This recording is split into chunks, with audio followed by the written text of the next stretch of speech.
Vyhráva ten, kto chytí to tričko. Vydrž, poď.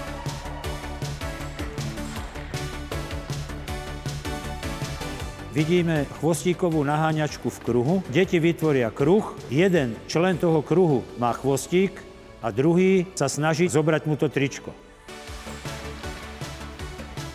Roztoč to doľava, doprava, poď.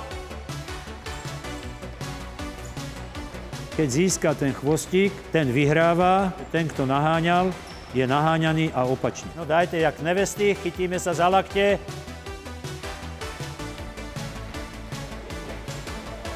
Dobre, poď ešte. Boli to dievčatá, ktoré chodia na krúžok atletiky, ktoré chodia na volejbal, čiže boli to také pohybovo nadané deti, ale pokiaľ bude v triede kolektív, ktorý je vyrovnaný po pohybovej stránke, aj menej vyrovnaný po pohybovej stránke, tak je tam väčšia šanca, že môžete chytiť ten chvostík. Už ju máš, poď!